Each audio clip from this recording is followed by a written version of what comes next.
तीन गो आदमी भोजपुरिया क्षेत्र चाहे मैथिली क्षेत्र चाहे मगही क्षेत्र केहू जगह के जब आपस में बात करेला तो अमूमन हिंदी में बात करेला। लंगूर को जब अंगूर नहीं मिलता है तो बोलते अंगूर खट्टे हैं। मुझे रेडियो ने या फिर सोशल मीडिया ने लगातार एक बेहतर इंसान बनाना सिखाया मनोज जी। अचानक से ऐसे वीडियो आ जाए जैसे आजकल एक बड़ा ही फेमस है, किस कलर की जैकेट पहनो। मिलियन व्यूज क्यों हैं उस पर?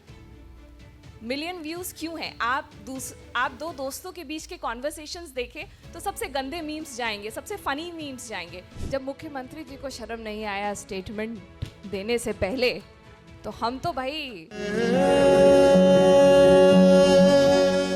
सामने जो लोग बैठे हुए हैं उत्साहवर्धन के लिए आर.के. चौधरी जी हैं, हमारे यूथ क्लब से हैं, और सबसे बड़ा आनंद त्रिपाठी सर खुद इस सत्र में बैठे हुए हैं, हम लोगों के गार्जियन हैं, अभिभावक हैं। इस सत्र की जब संरचना हो रही थी तो मन में कुछ विचार थे और एक नियोजित तरीके से विचार किया हम लोगों ने कि आजकल खासकर बिहार की जो मिट्टी है, यहाँ से निकलकर हर क्षेत्र में आपको सितारे दिखते हैं। ऐसा माना जाता है कि हम बहुत ज़्यादा यूपीएससी में हमारे यहाँ से बच्चे जाते हैं। मतलब पढ़ाई को आधार बनाकर ऊंचाई अर्जित करने वाले तो कई नाम हैं, लेकिन उससे इतर अपनी राह प्रशस्त करने वाले बिहार के जो कुछ नाम अब तक हम लोग जानते रहे हैं और सिनेमा में जिन्होंने पहचान बनाई, तो उनसे भी हम परिचित हैं। लेकिन ये जो नई मीडिया जिसको लोग सोशल मीडिया कहते हैं, जो इंस्टा है, फेसबुक है, इसको अपनी पतवार बनाकर अपनी नाव को उस भंवर में डालकर खेते हुए इस मतलब साहिल तक पहुंचाने के लिए जो बिहार के रील के सितारे जिन्हें हम कहते हैं, उनका एक उदाहरण के रूप में प्रस्तुत होना, ये हम सब के लिए एक गर्व की बात है। तो एक बार जोरदार ताली इनके लिए कि आज इस मंच पर ये लोग हम सबों के साथ हैं। हमारे पास 1 घंटे का सत्र है और तीनों जो वक्ता हैं वो काफ़ी महत्वपूर्ण है, आपको सुनने के लिए हम लोग उतावले हैं। देखिए, बिहार के बारे में अगर मैं बात करूंगा तो वक्त वैसे ही लेकिन यहाँ की जो उर्वर मिट्टी है ये विश्वास तो दिलाती है। और दैनिक जागरण का अपना मुहिम रहा है कि कुछ भी बेहतर बदलाव अगर कहीं संभावित है, उसकी संभावना है, तो जागरण हमेशा उसमें अपना सामने रहता है। तो हम हैं तो प्रिंट मीडिया, लेकिन न्यू मीडिया भी हमारे पास है, तो हम लोग उसके साथ भी हैं। हम पूछना ये चाहते हैं कि जो बच्चों पे दबाव होता है, खासकर बिहार के अभिभावकों का, कि जैसे ही स्कूलिंग आप 12वीं तक पहुंचते हैं तो एक दबाव रहता है कि या तो आप अपने करियर को लेके, जो बच्चों से ज़्यादा उनके अभिभावक संजीदा होते हैं कि इंजीनियरिंग में जाना है, मेडिकल में जाना है। मंच पे आपको चूंकि लोकप्रिय नाम मिंटुआ है तो हम मिंटुआ ही कहेंगे, आप उसको बुरा मत मानिएगा, आपका मिंटू नाम ठीक है। तो क्योंकि हम लोग सब लोग अपने घर में इनको मिंटुआ ही बुलाते हैं। तो मिंटुआ से हम ये पूछना चाहते हैं आपसे मिंटू जी, कि आपको कैसे लगा कि ये दबाव आपके ऊपर नहीं था, कि आपने इस माध्यम से ये विचार कैसे आया कि सोशल मीडिया को ही अपना करियर आपने बना डाला?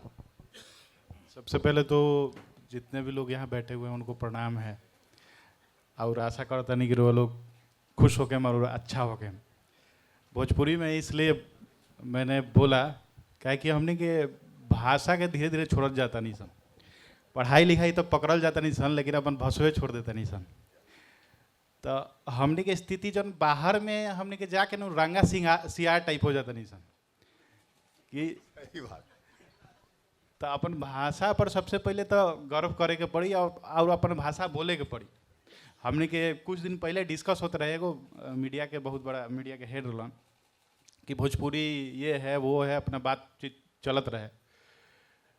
तो हमारे जवाब ये रहे कि हमने के खुद जब तीन गो आदमी भोजपुरिया क्षेत्र चाहे मैथिली क्षेत्र चाहे मगही क्षेत्र केहू जगह के जब आपस में बात करेला तो अमूमन हिंदी में बात करेला, जबकि तीनों आदमी के भोजपुरी बोले आवेला। ये रेयर चीज़ हम खाली कहे कि घूमना तो हमारे सब जगह होला, लेकिन ये रेयर चीज़ खाली हमने के बिहार में बा। तो एक के सुधारे की जरूरत बा, तब हमने के कहीं स्ट्रांग बन पाए सन हर तरफ से। नहीं, भाषा का तो समान है। क्वेश्चन था कि इस फील्ड में ये जो कंटेंट क्रिएटिंग, एक क्रिएटर के रूप में जो छवि बनाया आपने, तो इसके लिए कैसे तैयार किया खुद को? ये कब आइडिया आया? क्योंकि आप पढ़े हैं दिल्ली यूनिवर्सिटी से, रहने वाले छपरा के हैं। मुझे बचपन से ही मैं एक्टर बनना चाहता था। भोजपुरी में हाँ हाँ अलाउड है, कोई allowed दिक्कत नहीं है। नहीं नहीं ये अभिव्यक्ति का मंच है। हाँ अच्छा बहुत बढ़िया। तो हमरा सबसे पहले हमरा एक्टर ही बनने के रहे बचपन से ही। तो हम चोरी छुपे हम सोचत रही न कि पहले जब स्कूल में पढ़त रही कि कोटा जाए इंजीनियरिंग की तैयारी करेला, कोटा से आईआईटी बॉम्बे से एक्टिंग में जाए, सिनेमा में चल जाए, बॉलीवुड में चल जाए। लेकिन हमारा प्लान रहे, भगवान के प्लान कुछ और रहे। तो जब कोटा गई नहीं तो पढ़ाई बहुत मुश्किल रहे आईआईटी के। तो ओकर बाद हम का कही नहीं कि पढ़ाई में हमारा इंटरेस्ट कम होत गई और हम सिनेमा ज़्यादा देखे लगनी, सिनेमा कॉमिक कंटेंट ये सब चीज़ ज़्यादा देखे लगनी। ओकरा बाद फिर हमरा एगो रास्ता मालूम चलल कि एनएसडी बा दिल्ली में, तो थिएटर करके एनएसडी में जायल जा सकता। तो हम फिर दिल्ली चल गई तैयारी कर ला। तो डीयू समझ में आयल कि डीयू में एडमिशन हो जाइए और वजह से एनएसडी की तैयारी करें, फिर एनएसडी में चल जाए। तो थिएटर हम रेगुलर दिल्ली में करे लगनी, लेकिन घरे हम ना बतैनी, डर लागत रहे कि कहीं घर के लोग बोली कि इतना पैसा हम खर्चा करते नहीं तोरा पीछे क्या करते रही भाई थे। लेकिन जब हम अपना गार्जियन से बतैनी कि हमरा एक्टर बने के बा, तो हमारे गार्जियन के कोनो प्रतिक्रिया ऐसा निगेटिव ना रहे। हमारे पापा खुश हो गए कि अरे एक्टर मतलब ये तो अलग कुछ सोचा था। तो हमारे गार्जियन सपोर्ट कैलक लोग। और आज जो भी हमार नाम बा, फिर हमार माँ के जो साथे हम रील बनावे लगनी, हमार माँ बहुत साथ दिली हमरा के। और बाद पापा भी साथ दिलन, फिर धीरे धीरे धीरे नाम होके लागल। पहले लोग हंसलक कि क्या कर रहा है, इंजीनियरिंग का तैयारी करता था और हमने के जैसा सोसाइटी बा। लेकिन आज वह लोग रिश्तेदारी निकालेला कि हमार हेजा के हई हवन, होजवा के हऊ हवन।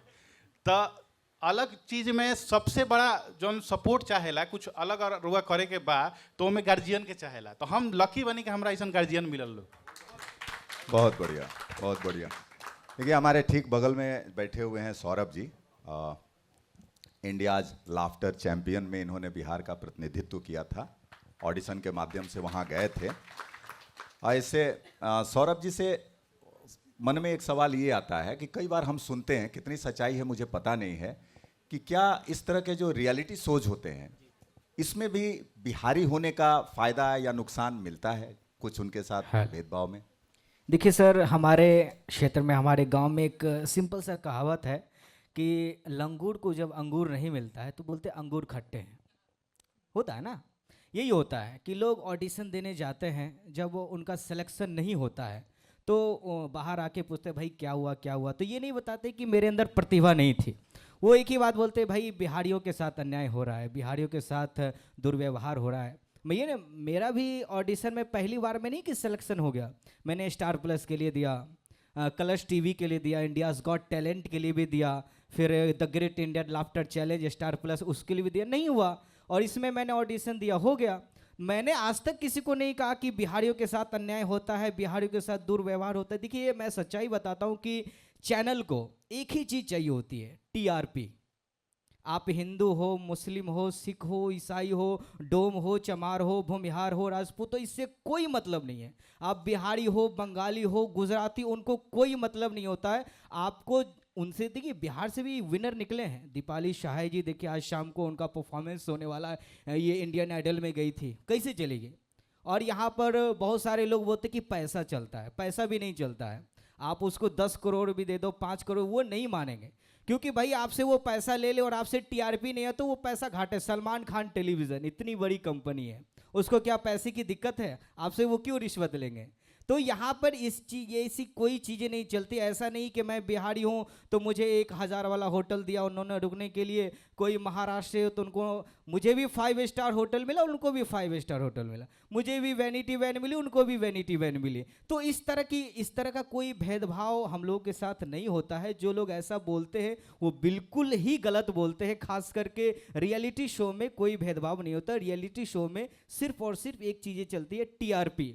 अगर आपसे टीआरपी मिल रही तो उनके लिए आप भगवान हैं, प्रतिभागी नहीं है, भगवान है आप उनके लिए। भगवान की तरह आपको पूजा जाएगा। आप जाइए मुंबई में सिलेक्शन होने के बाद, फिर देखिए आपका इज्जत, आपका ओहदा क्या होता है, वहाँ जाने के बाद ही पता चलता है।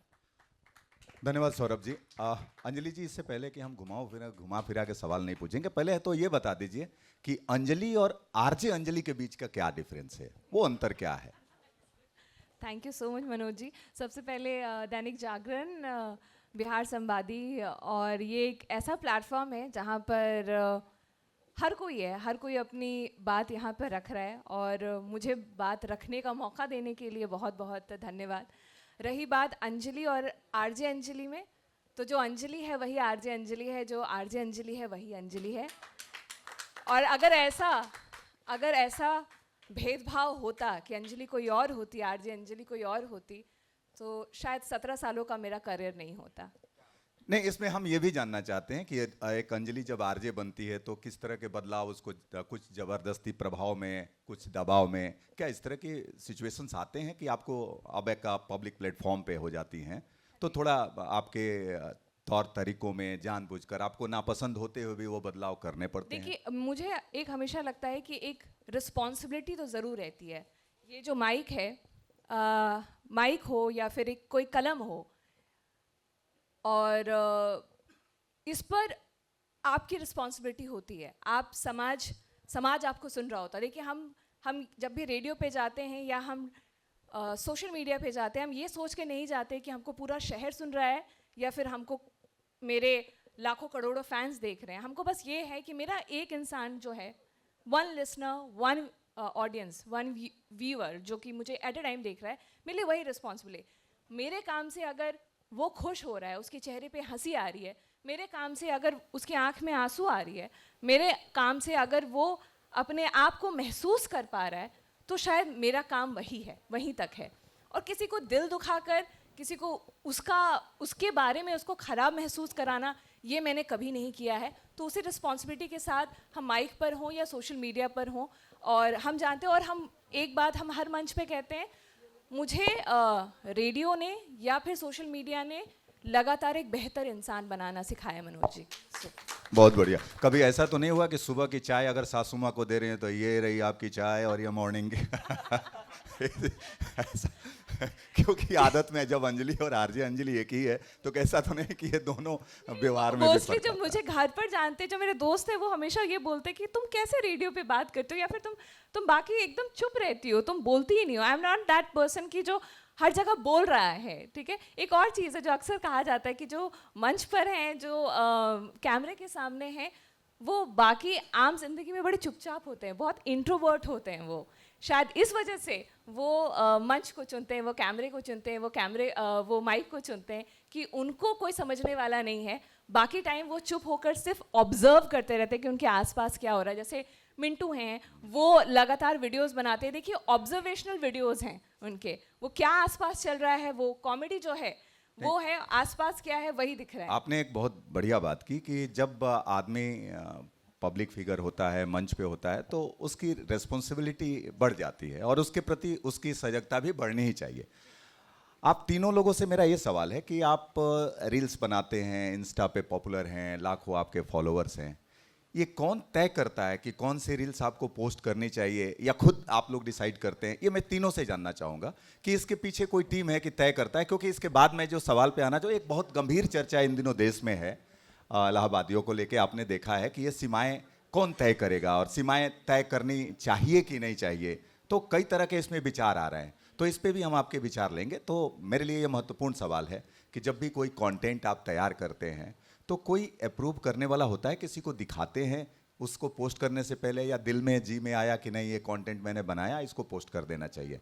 तो रिस्पॉन्सिबिलिटी से ये सवाल मेरे ज़हन में आया। हर सोशल मीडिया की एक गाइडलाइन होती है, मतलब जो भी, चाहे फेसबुक हो, इंस्टाग्राम हो, यूट्यूब हो, सबका एक गाइडलाइन है। तो उसमें बहुत सारे रूल्स हैं। जैसे आप बच्चों के ऊपर कुछ खराब नहीं बना सकते हैं, औरतों के ऊपर नहीं बना सकते हैं, बट वो गाइडलाइंस हैं अमेरिका के नियम के अनुसार ज़्यादातर देखने के लिए जो मिलता है। बट इंडिया में क्या है कि हर जगह कल्चर अलग अलग है। इंडिया, जो अमेरिका का कल्चर है वो इंडिया का कल्चर नहीं है। यहाँ पे बहुत सारी चीज़ें ऐसी है जहाँ जिससे लोग ऑफेंड हो जाते हैं।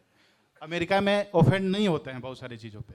तो ज़रूर आना चाहिए। और सोशल मीडिया पे व्यूज़ के लिए बहुत सारे लोग हैं जो कुछ भी बना देते हैं, क्योंकि सभी पढ़े लिखे नहीं हैं। और जो पढ़े लिखे हैं वो थोड़ा रिस्पॉन्सिबिलिटी समझे अपना, सिर्फ व्यूज़ ही कुछ नहीं होता है। तो व्यूज़ तो आपको भी चाहिए होते हैं। तो मेरा मुझे आ रहे हैं ना अच्छी चीज़ों से, तो मुझे उतना फर्क नहीं पड़ता है। मैं जब जर्नी स्टार्ट किया था तो मैं अपना अपब्रिंगिंग भी लेके आया था साथ में, अपना परवरिश जो मेरे माँ बाप ने दिया वो भी लेके आया था, तो मुझे वही दिखाना था। तो अपना परवरिश कैसा है यही सोशल मीडिया पे सभी लोग दिखाते हैं, क्योंकि सोशल मीडिया पे कोई किसी ने बाध्य नहीं किया है, कोई भी डायरेक्टर नहीं है जो आपको बोलता है कि ये करके आपको डालना है। तो ये आपकी खुद की ये होती है कि आपको क्या डालना है, तो वो आपकी अपब्रिंगिंग कहीं ना कहीं दिखाती है। बढ़िया बताया। अच्छा, सौरभ के साथ तो और लागू होते हो क्योंकि आप एक स्टैंड अप कॉमेडियन भी हैं, आपको परफॉर्मर हैं मंचों पे, तो बहुत सारी चीज़ें इंस्टेंटली मतलब आपके दिमाग में आती होंगी। तो कैसे तय करते हैं सीमाएं वो, या आपकी विचार क्या है इस तरह के जो आजकल जो चर्चा चल रही है अलाहाबादिया को लेके कि सीमा तय होनी चाहिए, क्या कॉमेडियंस को इससे छूट मिलनी चाहिए या सीमा में रह के ही उनको अपना जो परफॉर्मेंस है वो देना चाहिए? देखिए, सोशल मीडिया, सामाजिक मीडिया, ये चीज़ें मुझे भी बहुत गलत लगती है। आप रील चला रहे हो और मतलब अच्छे लोग भी बीच में आ जाता है, अचानक से ऐसे वीडियो आ जाए। जैसे आजकल एक बड़ा ही फेमस है, किस कलर की जैकेट पहनो, हाँ बड़ा फेमस है। आप रील चलाओ, आप अच्छे आदमी हो, आप अच्छे कंटेंट देखना पसंद करते हैं, लेकिन अचानक से आ जाएगा आप अचंभे भाई ये क्या हो गया।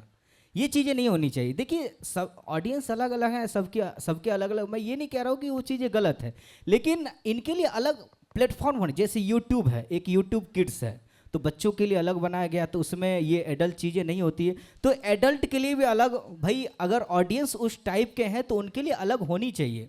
ऐसा नहीं कि आप चला रहे हो कुछ भी और उसमें कुछ, ये नियम कानून होने चाहिए। अगर वो बना रहे, जैसे आप फिल्में भी होते हैं, एडल्ट फिल्में भी होते हैं, तो उनका अलग, आप देखो वेब सीरीज़ देखिए, कितनी गाली गलौज वाली वेब सीरीज होती है, लेकिन उनका एक अलग OTT है और लोग उसी पे जाके देखते हैं। वो सोशल मीडिया पे आप जाओ तो वहाँ पे बैन हो जाता है। तो अगर ये लोग इस तरह की चीज़ें कर रहे हैं तो उनको ये सोशल मीडिया को, फेसबुक को, इंस्टाग्राम को, यूट्यूब को इस बात का ध्यान देना चाहिए कि ये अगर गाली गलौज कर रहे हैं, गंदी गंदी भाषा का प्रयोग कर रहे हैं, तो इनको अलग प्लेटफॉर्म दे दो।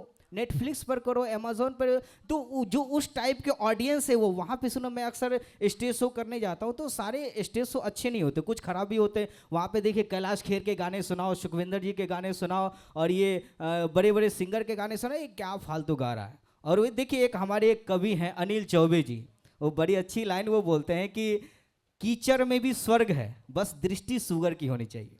क्या बात। हाँ, कीचड़ में भी स्वर्ग है, बस दृष्टि सुगर की होनी चाहिए। सुगर को आप ये टाइल्स मार्बल पे बैठा दो तो कहेगा क्या ये फालतू जगह पे बैठा, मुझे वहीं ले चलो। तो हमारे देश की इतनी जनसंख्या है, तो इसमें बहुत सारे ऐसे लोग भी हैं जो उनको गंदी चीज़ें ही चाहिए, उनको आप अच्छी चीज़ें तो वो नहीं लेंगे।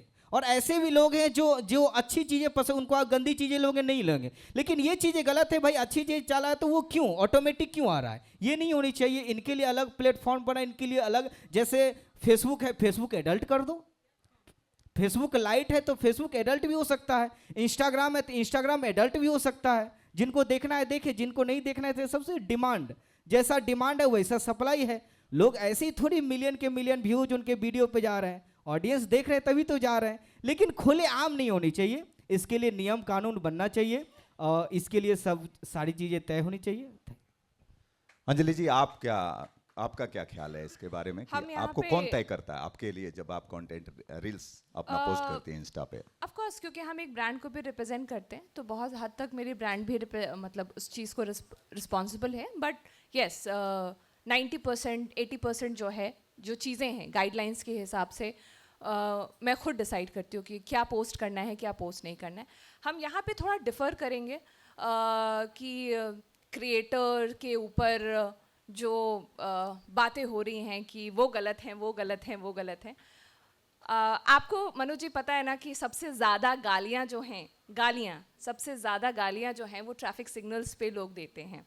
एंड आप कहीं भी दुनिया भर के ट्रैफिक सिग्नल्स की, हम बस पटना बिहार की किसी भी ट्रैफिक सिग्नल पे आप जाएंगे तो आपको गाली सुनने को मिलेगी। कोई गलती आपकी भी क्यों ना हो, पर सामने वाले को आपको आप पे करना होगा कि भाई तुमने गलती की है, तू माँ, पता बहुत कुछ होता है। सच ये है कि हर इंसान के अंदर दो शेड हैं, black and white, there is a grey shade. तो हमारे बीच में है वो, आप एक्सेप्ट करें या ना करें। ये जो 18+ अभी हो रहे हैं और इनका जो ये कहना है कि हमें मोरल ज्ञान दिया जा रहा है, पर ये तो हम देख ही रहे हैं। जो आज हमको आके बोल रहे हैं कि आप इस पे कमेंट कर रहे हैं, बट हम तो घर में भी देख रहे हैं, हम तो ट्रैफिक सिग्नल्स में भी देख रहे हैं, ठीक है। हम तो देख रहे हैं कि वायलेंस कहाँ है, हम कहाँ हद पार कर जाते हैं, महिलाओं को हम कैसे बोल जाते हैं। सो ऐसा नहीं है, ये जिम्मेदारी सिर्फ क्रिएटर्स की नहीं है, ऑडियंस की भी है। जैसे कि सौरभ ने कहा, मिलियन व्यूज़ क्यों हैं उस पर, मिलियन व्यूज़ क्यों हैं? आप दो दोस्तों के बीच के कॉन्वर्सेशंस देखें तो सबसे गंदे मीम्स जाएंगे, सबसे फ़नी मीम्स जाएंगे, बट चूंकि आपके अभिव्यक्ति, क्योंकि यहाँ पे अभिव्यक्ति की बात है, तो हम सब वो करना चाहते हैं। But then there should be a rules and regulation. मेरी 4 साल की बेटी है, उसके हाथ में मोबाइल फ़ोन है, मैं नहीं चाहूँगी कि मेरी बेटी के हाथ में वो कंटेंट जाए। तो यहाँ गवर्नमेंट, यहाँ जो सोशल मीडिया बना रहे हैं, पॉलिसीज़ क्रिएट कर रहे हैं, उनकी जिम्मेदारी बनती है कि आपको डिफरेंस करना पड़ेगा कि ये कंटेंट इसके लिए है, ये कंटेंट इसके लिए है। बिग बॉस में भी चीज़ें होती तो शायद वो 10 बजे के बाद पब्लिक होती है, मतलब क्यों 10 बजे के बाद वो शुरू होता है। मे बी हमारे यहाँ भी कई सारे शोज़ होते हैं जो 10 बजे के बाद आते हैं।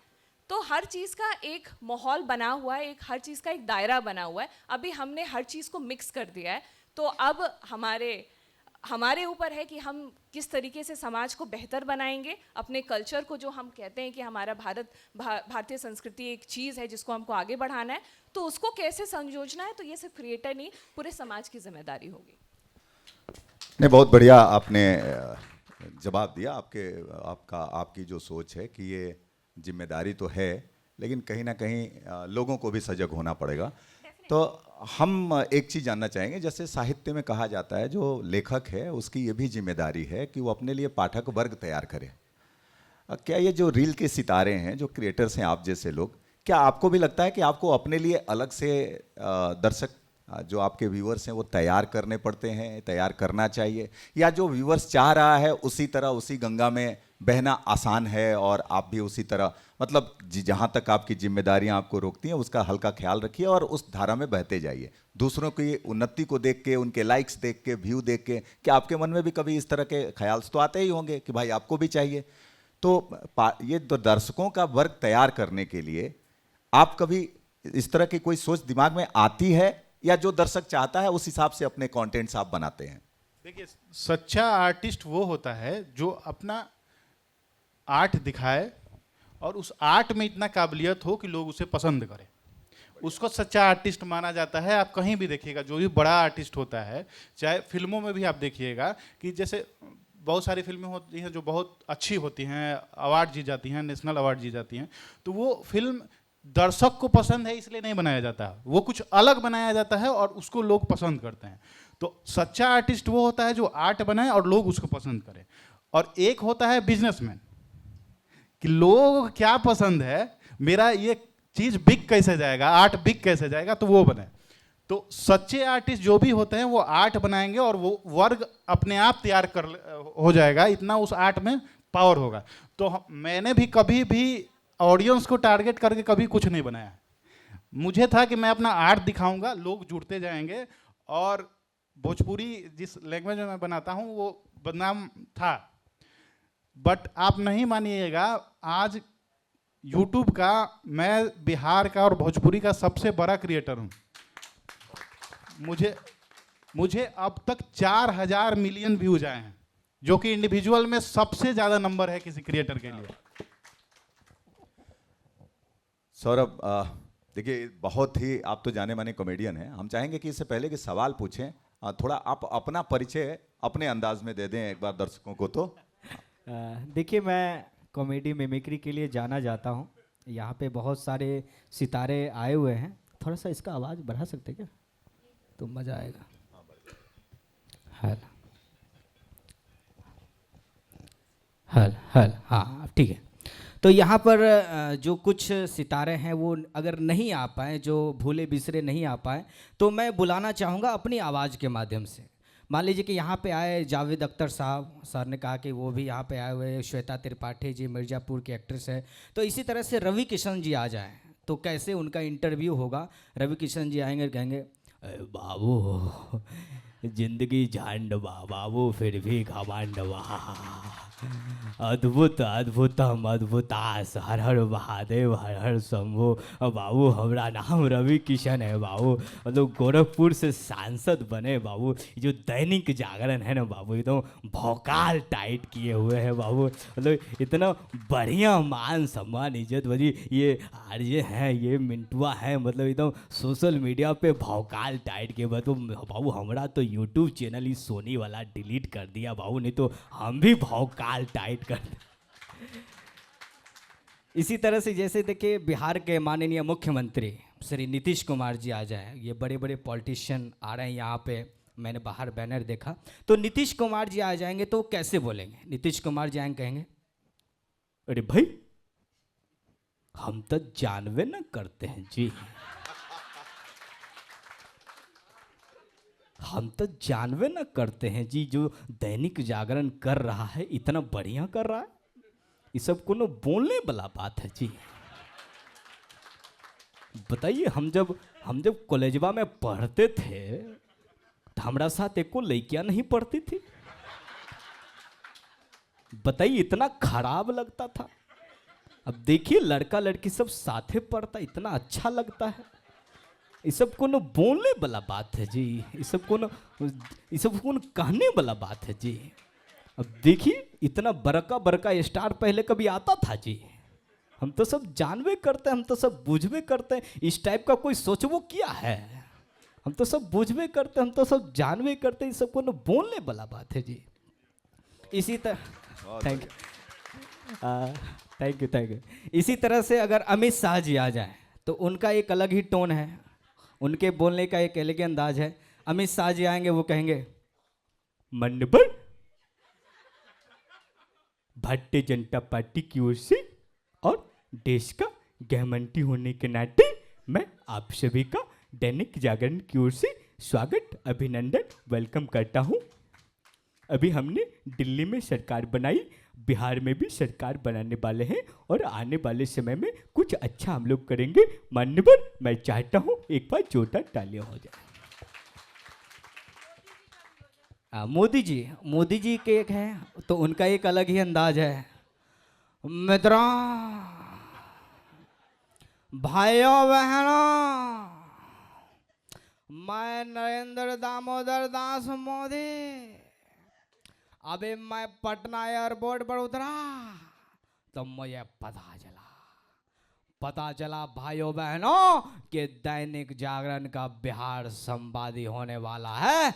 दिल्ली की फ्लाइट छोड़कर आया हूं, तालियां बजनी चाहिए कि नहीं बजनी चाहिए? भाइयों बहनों, मैं यहाँ के लोगों से पूछना चाहता हूं, क्या हमारे मिंटुआ जी में भ्रष्टाचार है? क्या हमारी आरजे में भ्रष्टाचार है? क्या इस दैनिक जागरण में भ्रष्टाचार है? क्या मनोज जी में भ्रष्टाचार है? भाइयों बहनों, अगर भ्रष्टाचार नहीं है तो एक बार जोरदार तालियां होनी चाहिए। मित्रों, भाइयों बहनों, पूरी दुनिया में भ्रष्टाचार हो सकता है, कोई दैनिक जागरण में भ्रष्टाचार निकाल कर दिखा दे, पीएम की कुर्सी छोड़ने के लिए तैयार हो, तालियां बजनी चाहिए कि नहीं? भाइयों बहनों, पीछे 2-4 नवयुवक बैठे हैं, मैं उनसे एक सवाल करना चाहता हूं, क्या ताली बजाने में कोई जीएसटी है? क्या हमारी वित्त मंत्री निर्मला सीतारमन ने ताली बजाने में जीएसटी लगाया क्या? भाइयों बहनों, ताली बजाने में जीएसटी नहीं है तो एक बार जोरदार तालियां हो जाए। इसी तरह से लालू जी बोलते हैं तो लालू जी का एक बड़ा ही फनी अंदाज है, वो कुछ भी चीज़ों को वो फनी अंदाज में बोलते हैं। जैसे एक बार लालू जी एरोप्लेन से सफ़र कर रहे थे, पटना के गांधी मैदान में, बगल ही गांधी मैदान है, वहाँ पे रैली हो रहा था। तो जैसे ही लालू प्रसाद यादव जी पहुँचे, 20-25 मीडिया वाले इतना बड़ा बड़ा माइक लेकर, जो वीडियो वाले होते इतना बड़ा बड़ा माइक लेकर, लालू जी आप इस वक्त गांधी मैदान में, आपको कैसा लग रहा है? लालू जी, अब पहले जो है, पहले माइक पीछे करो, पीछे करो माइक, इस ससुरा मुंह में घुसे का कार्य। लालू जी, आप इतने साल रेल मंत्री रहे, इतने साल मुख्यमंत्री रहे, एक बार और रेल मंत्री बना दिया जाए तो आप क्या करेंगे? एक बार और रेल मंत्री बना दिया जाए तो सबसे पहले हम प्रदूषण कम करेंगे। प्रदूषण कम कैसे करेंगे? हम रेलगाड़ी से इंजन को हटा देंगे, हो गया प्रदूषण कम। रेलगाड़ी से इंजन को हटा देंगे तो रेल चलेगी कैसे? पूछो ना कैसे। रेलगाड़ी से इंजन को हटा देंगे तो रेल चलेगी ऐसे, उसके आगे हम लगा देंगे 4 भैंसे। अब भैंसिया को इतना चारा खिलाए हुए हैं कि वो दूध के साथ साथ रेल में भी काम आ सकता है। बुर्बक कहे का हम बिहारी है। इसी तरह से एक और बच गए, अखिलेश यादव जी। उनके बोलने का एक अलग ही अंदाज है, उनका एक अलग ही टोन है। अखिलेश यादव जी, अरे भाई, हम समाजवादी पार्टी के लोग हैं, हम समाजवादी पार्टी का विचारधारा रखते हैं। यहाँ जो लोग हैं, यहाँ जो ऑडियंस है, इन सब चीज़ों पे चर्चा होनी चाहिए। नेताजी कहा करते थे, डिम्पल भाभी कहा करती थी कि हर विषयों पर चर्चा होनी चाहिए। ये समाजवादी पार्टी के लोगों का सोच है। एक बार समाजवादी पार्टी के लिए जोरदार तालियां होनी चाहिए। बहुत बहुत धन्यवाद। देखिए, आपके पास तो है, चूंकि आप जी, जी। जुड़े हुए हैं और लोकप्रिय भी हैं, इसीलिए। Thank you. अंजलि, मैं थोड़ा आगे बढ़ूंगा क्योंकि हमारे पास समय की सीमाएं हैं 1 घंटे में और बातें बहुत करनी है। अंजलि से मैं ये पूछना चाहूँगा कि बिहार में एक बिहारी होने का अब हम लोग गर्व तो करते ही हैं, एक रील के सितारे होने के नाते, इंस्टा पे होने के नाते, आपको अगर बदलाव की छूट मिले या इस परिस्थिति में हैसियत में हो कि बिहार में वो बदलाव आए, तो किस तरह के बदलाव की आपके अंदर अपेक्षा है? कौन सा बदलाव आप देखना चाहती हैं आज के बिहार में, जो बदलाव के दौर से हम लोग गुजर रहे हैं और बिहार को देख भी रहे हैं, हम लोग गर्व भी कर रहे हैं। इसके बावजूद मैं पूछ रहा हूं कि और किस तरह के परिवर्तन अगर आपके अंदर क्षमता हो तो करना चाहेंगे या देखना चाहेंगे? सबसे पहले मुझे बिहार के एजुकेशन सिस्टम में सबसे ज़्यादा बदलाव मुझे, क्योंकि बेसिक वहीं से शुरू होता है और हमारे यहाँ ABCD टू UPSC जो है, हमारे XYZ नहीं होता, हमारे सीधे UPSC है, तो उसका फॉर्मूला थोड़ा चेंज करना है, ठीक है। और भाषा, बिहारी भाषा, बिहारी हमारे प्राइवेट या हम बात करें सरकारी, वहाँ पर बिहारी भाषा का एक ऑप्शन है, कंपलसरी होना चाहिए। सही बात। अगर हम चाहते हैं कि बिहारी व्यक्तित्व जिंदा रहे, तो वो जिंदा तभी हो सकता है जब हम अपनी भाषा, अपनी संस्कृति, और भाषा इसलिए क्योंकि वो मातृभाषा है, घर पे बोलने वाला डायलॉग है। अगर आप घर से जुड़े हैं तभी आप बाहर जाके ऑडियंस से रिलेट कर पाएंगे। आप देखिएगा, जो भी क्रिएटर हैं वो सिर्फ कंटेंट पहले घर से लेकर आते हैं। अगर वो गुस्सा है, वो एंगर है, वो खाना बनाने वाला रेसिपी, जैसे आपने थोड़ी देर पहले ही पूछा कि आप ऑडियंस कैसे बनाते हैं, तो ऑडियंस को आपकी ऑडियंस आपके हिसाब से बन जाती है। कुकिंग वीडियोस देखिए, सबसे ज़्यादा इंस्टाग्राम पे देखने वाले 2 तरह के वीडियोस होते हैं। एक कुकिंग वीडियो है, आज की डेट में गैजेट वीडियोस भी हैं, ठीक है। तो हर किसी की ऑडियंस है। तो ये सब आता कहाँ से है? तो हम जब घर पे देखते हैं, हम घर के परिवेश में रहते हैं, तो अगर मेरे हिसाब से देखा जाए तो मुझे ऐसा लगता है कि अंगिका है, हमारे यहाँ मगही है, मैथिली, इतनी खूबसूरत भाषाएं हैं। उस भाषा में जिस तरह से अंग्रेज़ी और हिंदी को हमने इतना बांध के रखा है, बड़ा अजीब सा लगता है मनोज जी। 2 बंगाली आपस में बात करते हैं। आज की डेट में देखिए, चाइनीज़ डिप्लोमेट आते हैं, वो कभी अपनी अंग्रेज़ी में बात नहीं करते, या उनके साथ एक ट्रांसलेटर आता है पर वो चाइनीज़ ही बात करते हैं। अमेरिकन अपनी भाषा से बात कर रहे हैं, शायद इस वजह से वो इतना आगे बढ़े हैं। पहले पता है, जब हम उस दौर में थे तो हमको नहीं फील होता था कि ये क्या भाषा बात कर रहे हैं आप लोग, बट अब हमको समझ में आता है कि कितना ज़रूरी है। आपकी आइडेंटिटी वही है, एंड अगर आप अपनी आइडेंटिटी को मानते हैं तो आज का जो छोटा बच्चा है, अगर उसको अपनी भाषा नहीं पता होगी तो कैसे वो बिहार के बारे में आगे बात करेगा? सो या लेकिन कहीं ऐसा तो नहीं कि अंजलि अगर UPSC कर लेती तो रील की दुनिया का एक सितारा कम हो जाता?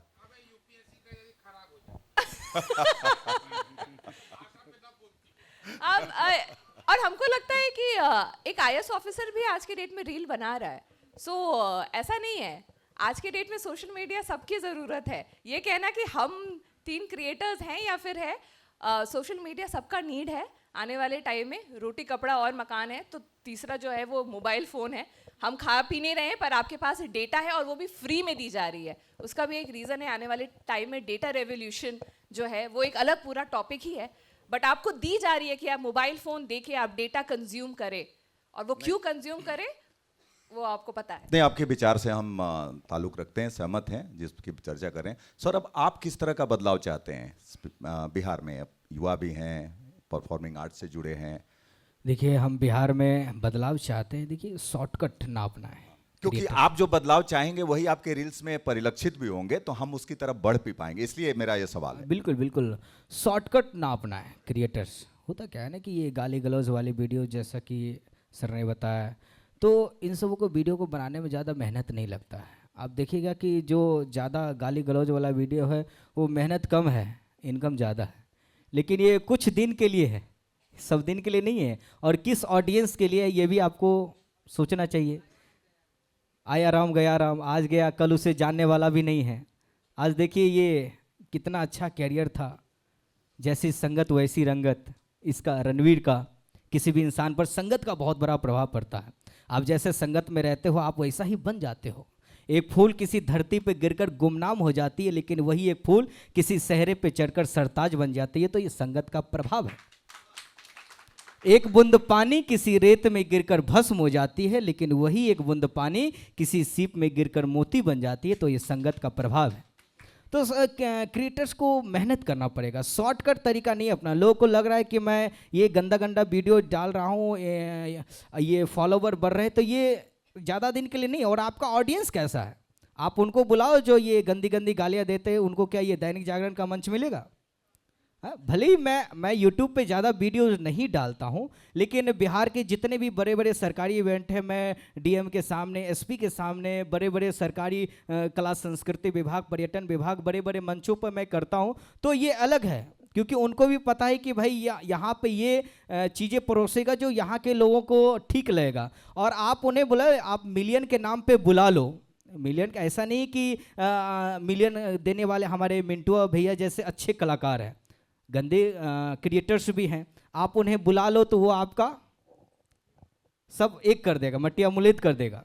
तो ये चीज़ें नहीं, तो शॉर्टकट ना अपनाएं, सही है, मेहनत करें, सही तो है। वो चीज़ें आपको लंबे समय तक चलेगी और उसमें आपको अच्छी ऑडियंस मिलेंगे। आप सिर्फ सवाल हम आपने आप बढ़िया सिर्फ बताया। सोशल मीडिया तक सीमित नहीं रहोगे, आपको अच्छे अच्छे मंच मिलेंगे। मंच मिलेंगे। अगर आप अच्छे क्रिएटर हो तो आप खुद सोचिए ना कि इतने क्रिएटर्स हैं, इन्हीं को क्यों बुलाया गया? इतने क्रिएटर और इन्हीं को बुलाया, हजारों क्रिएटर हैं और मिलियन के मिलियन व्यूज हैं, वो करोड़ों लाखों कमा रहे हैं, उनके अकाउंट में करोड़ों लाख, लेकिन इतना बड़ा मंच इन्हीं दोनों को क्यों मिला? ये क्रिएटर्स को सोचना चाहिए। Thank you. यही मिंटू जी से भी सवाल है कि बदलाव किस तरह का, चूंकि आप मुझे जो बदलाव मैं देख रहा हूँ, जो मैं भाषा के ऊपर ही बात करता हूँ, अपना भाषा का जो भी हालत किया गया है, वल्गर में नाम है, अश्लीलता में फैल रहा है, चीज़ें फैली हुई हैं पहले से, इसमें बराबर के हिस्सेदार पढ़े लिखे लोग भी हैं। क्योंकि जो पढ़ा लिखा हो जा रहा है उसके घर के बच्चे भोजपुरी या मैथिली या अंगिका बोल ही नहीं रहे हैं। है you good boy, bad boy, यही सब चीज़ पे ज़्यादा फोकस है आपका। बताता हूँ सिंपल एक बात, देखिएगा, जो भी भाषा और संस्कृति जितना ज़्यादा फैलता है वो उतना समृद्ध होता है। एग्जाम्पल के तौर पे आप अंग्रेजी देख लीजिए। अंग्रेजों का कल्चर हम सभी पूरा विश्व में अपनाया जाता है। अंग्रेजी भाषा भी बहुत हद तक बोली जाती है सबसे ज़्यादा। तो उसका प्रभाव ये है कि वो लोग रिच भी हैं। तो हम लोग का एक हालत देखिए कि बिहार ऐसा स्टेट है जहाँ पे जो पढ़ लिख जा रहा है वो अपना भाषा छोड़ दे रहा है, उसके घर में बच्चे अपना भाषा नहीं बोल रहे हैं। और अगर हम लोग देखा जाए पूरे भारत में तो सबसे गरीब राज्य हम लोग हैं।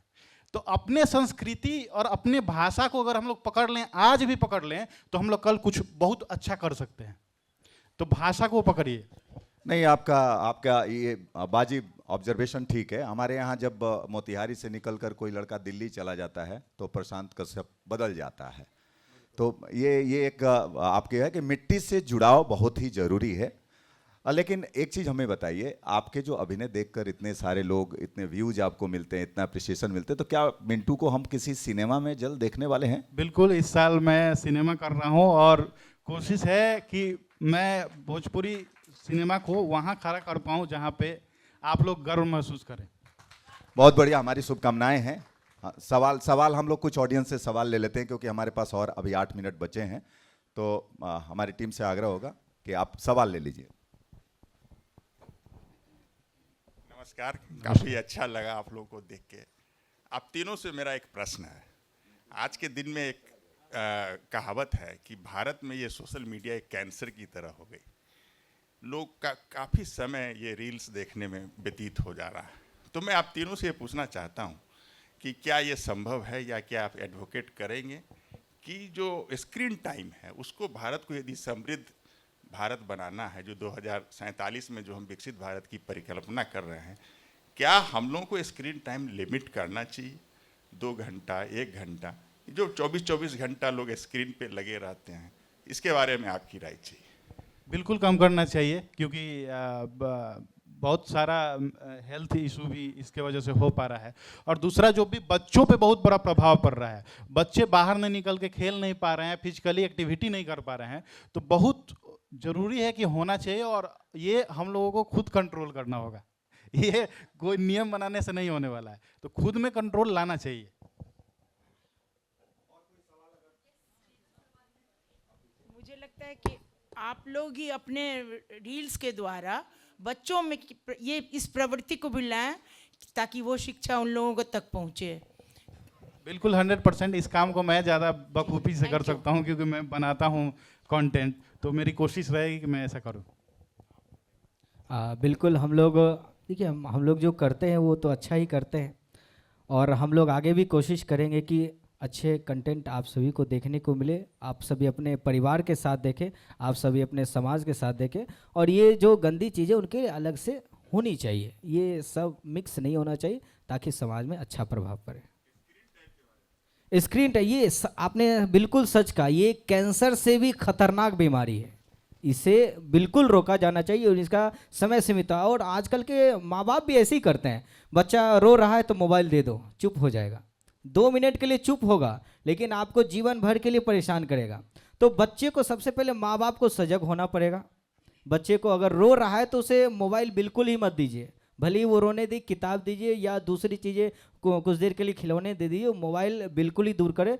और अब स्क्रीन टाइम आप मोबाइल में बताता है कि आप इतना समय किस में व्यतीत किए, यूट्यूब पे व्यतीत किए, फेसबुक पे व्यतीत, इंस्टाग्राम पे व्यतीत। तो आप देखिए, दिन भर में कम से कम एक बार ज़रूर देखिए कि मेरा ये टाइम इतना मेरा डेटा जो है इंटरनेट किस पे यूज हुआ था। आपको खुद पता चलेगा, अरे यार इस समय में मैं ये काम कर सकता था। लोग काम छोड़ के देख रहे हैं, ये नहीं होनी चाहिए, लिमिट मात्रा में होनी चाहिए, ना ज़्यादा ना कम, लिमिट मात्रा में अगर आप देखें तो ये अच्छी चीज़ें हैं। ये सोशल मीडिया पर सिर्फ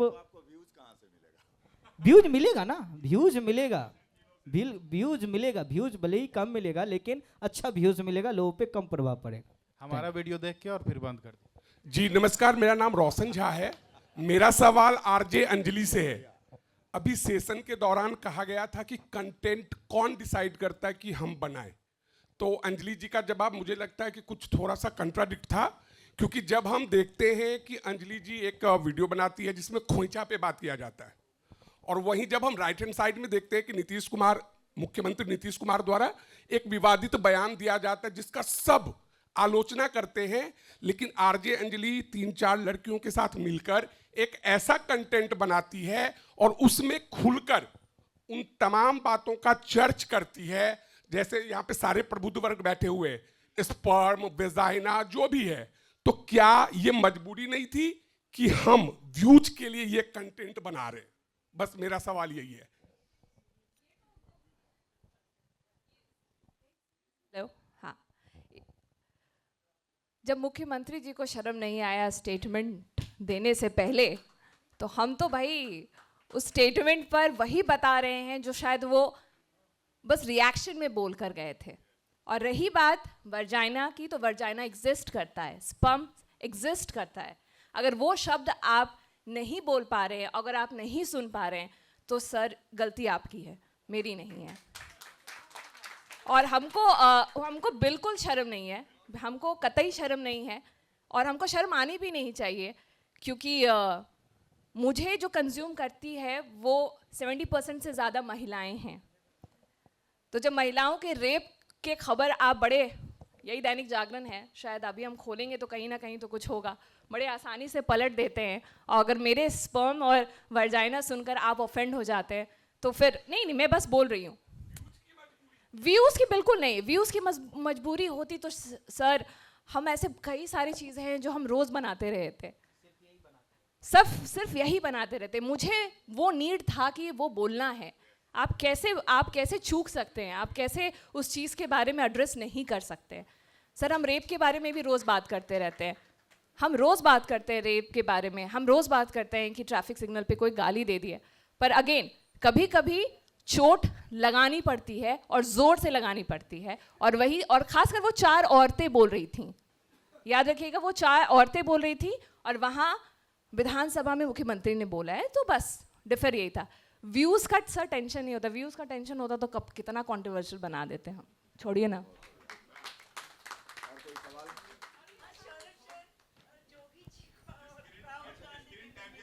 सर स्क्रीन टाइम अगेन, आजकल के युवा पीढ़ी जो इस समय में है वो लोग ज़्यादा पढ़ाई से ज़्यादा रील बनाने पर ध्यान देते हैं, तो ऐसे लोगों को आप क्या कहेंगे और उनके लिए क्या आप रील बनाइएगा, उनके लिए क्या बोलना चाहिएगा? क्योंकि पढ़ाई पर ज़्यादा ध्यान नहीं देते, वो सोचते हैं कि रील बनाकर उससे हम पैसा भी कमाएं, नाम भी कमाएं, शोहरत भी कमाएं और हम उससे मेरा आगे उसी से हम अपना सारा काम करें। तो ऐसे लोगों को आप क्या बोलिएगा, क्या कहिएगा? पहले पढ़ाई कर लीजिए भाई, हम लोग भी रील में, लेकिन वो बात सुनते नहीं हैं। हाँ तो मेन है कि बनाइए कीजिए, हर चीज़ लिमिट में हो तो ठीक है। जैसे 100% टाइम है आपके पास तो 5% उसको भी दीजिए, किसी को भी प्रॉब्लम नहीं होगा, लेकिन 100 में 80% टाइम दीजिएगा तो प्रॉब्लम है। तो लिमिट में होना चाहिए। मैम ये ना रेवोल्यूशन का टाइम चल रहा है, आपने देखा होगा जिस समय कंप्यूटर आ रहा था तो कितनी बातें हो रही थी कंप्यूटर के बारे में, सबके घर में कंप्यूटर आ रहा है, या फिर मोबाइल फ़ोन का दौर जब आ रहा था, तो ये स्क्रीन टाइम का भी दौर है, रेवोल्यूशन। आधे लोगों को, हम लोग को भी नहीं पता है, जो क्रिएटर्स हैं, जो सोशल मीडिया बना रहे हैं, जो पॉलिसी बना रहे हैं, उनको भी नहीं पता कि हमको करना कैसे है।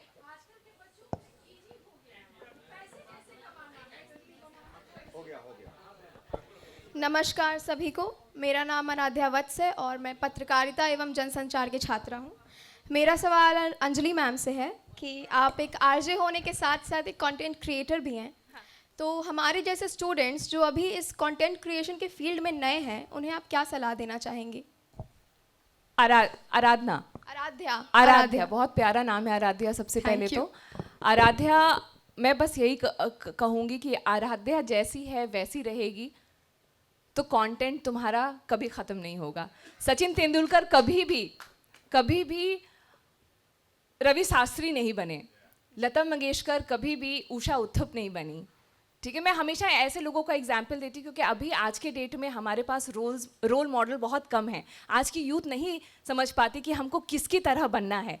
सोशल मीडिया पे इतनी भीड़ है कि हमको पता ही नहीं कि हमको किसकी तरह बनना है ना। वी डोंट नो कि एग्जाम्पल कौन है, किसकी तरह बने, और क्या गलत है क्या सही है वो भी नहीं समझ में आता है। सो आराध्या, चूज़ योर सेल्फ, तुमको क्या अच्छा लगता है, तुमको क्या वो कंटेंट देखकर अच्छा लगता है। कोई तुमको आकर ये बोलता है कि आराध्या हमने तुम्हारा कंटेंट देखा और मेरा मूड बहुत अच्छा हो गया, हम बहुत ख़राब महसूस कर रहे थे अपने बारे में पर हमको बहुत अच्छा लग गया, मेरा दिन बहुत ख़राब गया था तुम्हारे इस कंटेंट को देखकर, हम रो दिए या हम हंस दिए, हमको नहीं पता, ठीक है। अगर आप में वो ताकत है, कैलिबर है आराध्या, तो वो तभी होगा जब तुम अपने आप से सच्चे होगे। और कंटेंट सिर्फ एक दिन का नहीं है। मिंटू आज कंटेंट बनाएगा और फिर कल सोचेगा कि हम सो जाएंगे, फिर 2 दिन। Content is a regular process, वो हर दिन चलता रहता है, हर दिन, ठीक है। और जिस दिन मन ना करे, तुमको लगेगा यार हमको मेरा मन नहीं कर रहा है कंटेंट, उस दिन प्लीज़ मत बनाना। और रो भी, हम लोग बहुत फेक करते हैं सोशल मीडिया पे, हमेशा अच्छी चीज़ें बताते हैं। मैं बताती हूँ, मेरे पापा का देहांत 2 साल पहले हुआ था, ठीक है, और मैंने ग्रीफ डायरी शुरू की है। ग्रीफ डायरी हमने कभी भी, अक्सर जब घर पे कोई देहांत होता है उसके बारे में कोई बात नहीं करता, कोई नहीं बोलता कि हाँ ख़त्म हो गए, वो हो गए, पर वो बहुत ज़रूरी होता है, बहुत प्योर इमोशन होता है, आपने किसी को खोया है। और मैं बता दूँ, मेरे पास आज से 500 से ज़्यादा लोग जो हैं वो अक्सर ये आते हैं, हर किसी की ज़िंदगी में आएगा कि किसी के पेरेंट्स गुजरेंगे, किसी का अपनापन जो है वो गुजरेगा, उस गुजरते हुए समय में वो कैसा महसूस करेगा, बड़ा हेल्पलेस होगा, कौन उसकी मदद करेगा। तो ग्रीफ कम्युनिटी क्रिएट करना, ऐसी कम्युनिटी जहाँ पर हमको रोने का मन करे, हम अपने पापा के बारे में बात करना चाहे तो हमको कोई जज नहीं करेगा, उनको बोले कि आज हमको बहुत याद आ रही है उनके बारे में, ठीक है, तो वो सुनने वाले 4 लोग होंगे। तो ऐसी कम्युनिटी क्रिएट करनी होगी। तो सोशल मीडिया में वो पावर है कि ज़िंदगी बदल सकती है या तो ज़िंदगी तबाह हो सकती है, अगर आप में वो काबिलियत है अपने आप को सच दिखाने की। तो thank you ma'am, very very thank you.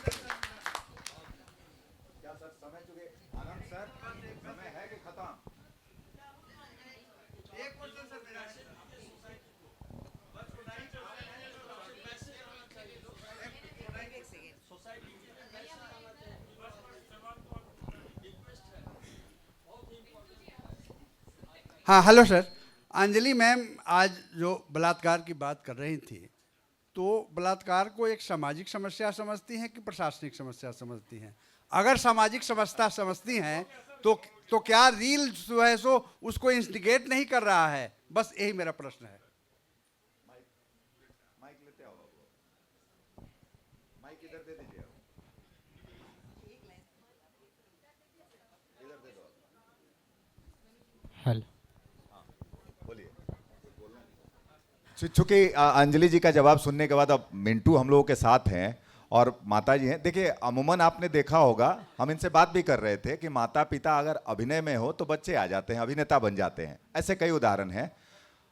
Mintu एक बेटा अभिनेता बनता है और माँ को भी अभिनय सिखा देता है, तो ये उदाहरण यही मिलता है। तो हम इनके होने का फायदा जरूर लेना चाहेंगे, मंच पे उन्हें बुलाएंगे और इनका। लेकिन इससे पहले अंजलि जी आप जो जवाब देना चाहें तो। हमको तो बहुत शर्म आती है सवाल का जवाब दे, क्योंकि 2025 में भी अगर हम रेप के बारे में बात कर रहे हैं बैठ के, और यहाँ सिर्फ रेप की बात नहीं है, डोमेस्टिक वायलेंस की बात है, महिला उत्पीड़न की बात है, तो सर हम किसके बारे में बात करें? हम प्रशासनिक की बात करें, सामाजिक की बात करें? हमको नहीं पता, ये कलेक्टिव फेलियर है। हम फेल हो रहे हैं हर दिन, हम किसी और को रिस्पॉन्सिबल क्यों देंगे? अंजलि फेल है क्योंकि भाई हम यदि 15-16 साल से माइक पर हैं और हम किसी एक की मदद नहीं कर पा रहे हैं कि यार वो अभी भी सड़क पर जाने से पहले सोच रही है कि भाई उसको किस नज़र से देखा जाए, तो हम किसी और को रिस्पॉन्सिबल नहीं मानते हैं, हम अपने आप को रिस्पॉन्सिबल मानते हैं। सो सर, और रही बात रील की, सर रील या रियल हो सर, सब वही हैं जो हम दिखाई देते हैं, जो दिखते हैं। सो कुछ दूसरी दुनिया से कोई कंटेंट नहीं बन रहा है। हमारे आसपास के ही नौजवान लड़के लड़कियां, अब तो हम बार बार कहते हैं कि ये ग्रुप नहीं है सबसे ज़्यादा कंटेंट कंज्यूम करने वाले, मम्मी पापा वाले ग्रुप जो हैं वो सबसे ज़्यादा कंटेंट क्रिएट कर रहे हैं। मम्मी बोलती है कि भाई आज सजवन को फुला देंगे, उसका पानी पी लेंगे तो उससे डायबिटीज़ कम हो जाएगा। तो हम पूछे कि कहाँ से तुमको पता चला? अरे व्हाट्सएप पता चला। तो हम लोग उसका नाम दे दिए हैं व्हाट्सएप यूनिवर्सिटी। सो तो ये सब जगह चल रहा है और ये एक नई परिवेश है, हम सब अडेप्ट कर रहे हैं और हमको लगता है अच्छी चीज़ें आगे सोचकर ही है और बहुत काम करना है सर, और इसकी रिस्पॉन्सिबिलिटी कोई और नहीं, हम खुद लेते हैं। चलिए बहुत बढ़िया आपने कहा। सौरभ आप कुछ चलते चलते कहना चाहेंगे, क्योंकि इसके बाद मिंटू जी को, हम माता जी को भी मंच पे बुलाएंगे। ठीक है सर, ये 2 फरमाइशें हैं वो मैं पूरी कर देता हूँ।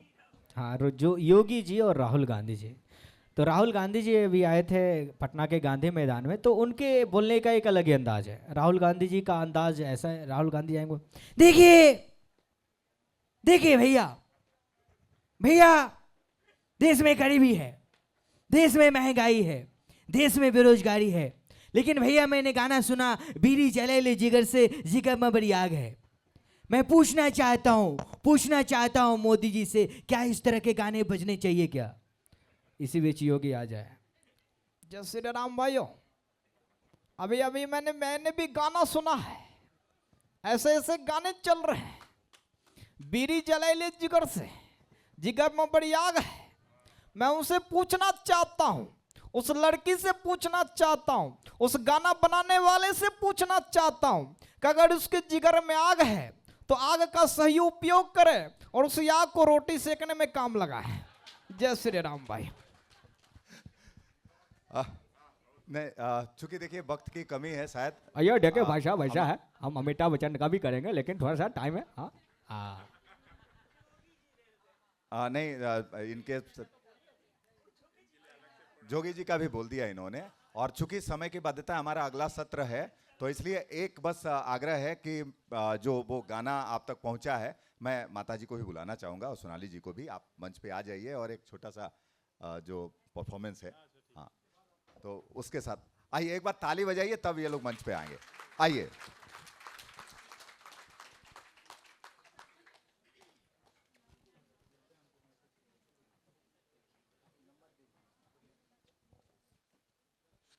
चाहिए माइक भी चाहिए।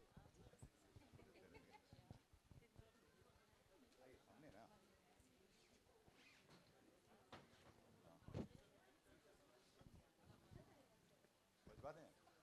बजवा दें बाबू, बोला प्ले कर दो।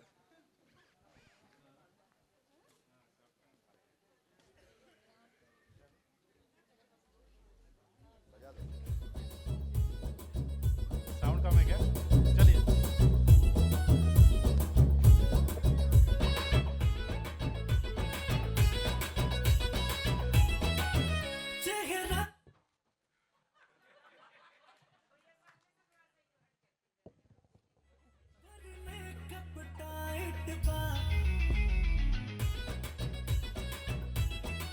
हमारा नया गाना है, साफ सुथरा गाना हम लोग बनाने की कोशिश कर रहे हैं, वही उसी का लाइन है।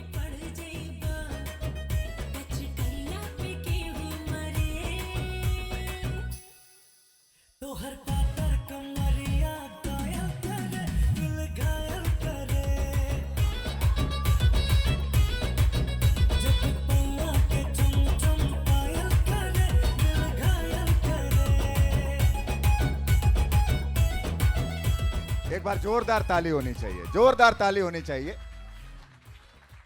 Thank you so much Sonali ji, thank you so much Mintu ji, Saurabh ji और आरजे अंजलि, आप तीनों यहाँ पर आए और इस आज के इस सत्र में आपने हिस्सा लिया। बिहार संवादी ये जो अभिव्यक्ति का उत्सव है, इसकी शोभा बढ़ाई, इसका हिस्सा बने, इसके लिए मैं पूरे जागरण परिवार की तरफ से आपको आभार व्यक्त करता हूँ। बहुत बहुत धन्यवाद। धन्यवाद, और आप सभी का धन्यवाद कि इतने देर हम लोग को सुने। नहीं, आज इंडिया पाकिस्तान का मैच है और उसके बावजूद सभागार अगर भरा हुआ है तो ये उपलब्धि है। धन्यवाद, धन्यवाद।